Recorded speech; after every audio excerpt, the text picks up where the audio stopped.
আজকে আমরা বানাবো ডাল ভর্তা। এর জন্য আমরা দু রকম ডাল নিয়েছি, অড়হর ডাল, সিম্পল অড়হর ডাল, আর নিয়েছি মুগের ডাল ছিলকাওয়ালা। এইবার পরিমাণ মতো অড়হর ডাল আর মুগের ডাল আমরা নিয়ে ভালো করে ধুয়ে নেব। এই যে আমরা নিয়েছি অড়হর ডাল আর মুগের ডাল, পরিমাণ মতো নিয়ে ভালো করে আগে ধুয়ে নেব। এইবারে এই ডালটা আমরা প্রেসার কুকারে দিয়ে দেব। প্রেসার কুকারে দিয়ে দিলাম এবং জলটা খুব সামান্য পরিমাণ দেব, যাতে করে আমাদের ডালটা সেদ্ধও হয়, কিন্তু খুব বেশি সেদ্ধ হবে না, একটু গোটা গোটা থাকবে, গলে যাবে না।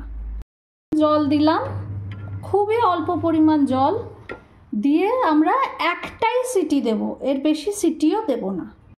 ডালটা আমাদের মোটামুটি সেদ্ধ হয়ে গেছে, কিন্তু ডালটা পুরো গলেনি, একটু সেদ্ধ হয়েছে কিন্তু গলেনি। আচ্ছা, এবার এর মধ্যে আমরা দেব অল্প নুন,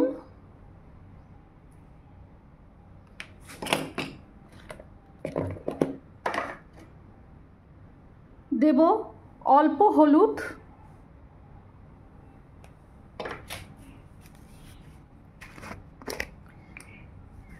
দেব হিং। এর জন্য আমরা ব্যবহার করলাম ক্যাচ হিং, ক্যাচ হিং।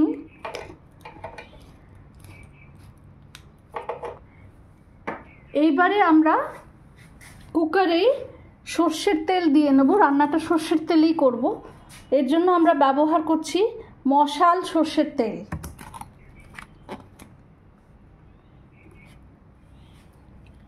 বেশ খানিকটা সর্ষের তেল দিয়ে নিলাম।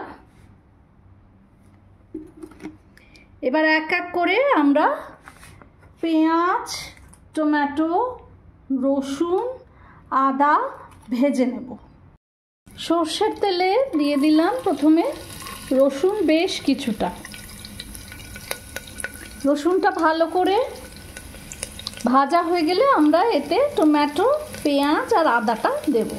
বেশ লাল করে ভাজা হয়ে গেছে, দিয়ে দিলাম শুকনো লঙ্কা কুচি করা,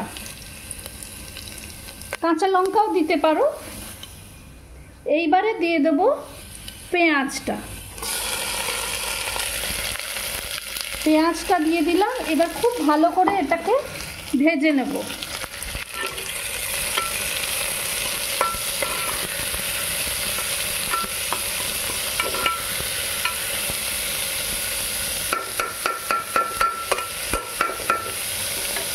পেঁয়াজটা ভাজা হতে হতে এতে একটুখানি আমরা অল্প নুন দেবো, যেহেতু ডালে নুন দিয়ে রেখেছি, অল্প একটু নুন দিলাম যাতে পেঁয়াজটা খুব নরম হয়ে যায় ভাজার সময়।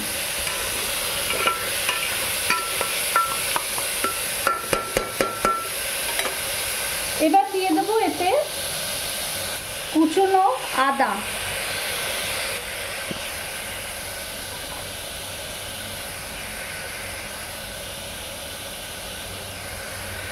কুচনো আদাটা দিয়ে দিলাম।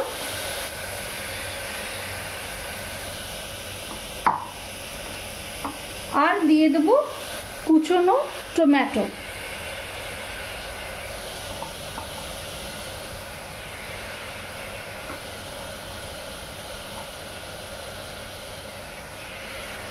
এবার এটা খুব ভালো করে আমরা আগে ভেজে নেব। এবার এতে দিয়ে দিলাম ধনে গুঁড়ো বেশ খানিকটা,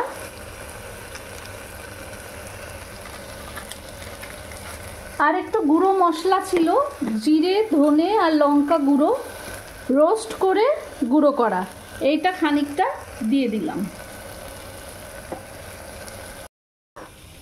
এইবার এই ডালটা এর মধ্যে ঢেলে দেব, দিয়ে ভালো করে মশলার সঙ্গে নেড়ে চেড়ে নামিয়ে নেব। ব্যাস, আমাদের ডাল ভর্তা, ডাল কা ভর্তা একদম তৈরি। চাইলে এটা ধনে পাতা দিয়ে গার্নিশ করতে পারেন, আর খাওয়ার আগে একটু মাখন এর ওপরে মাখন বা ক্রিম এর ওপরে ছড়িয়ে দিতে পারেন।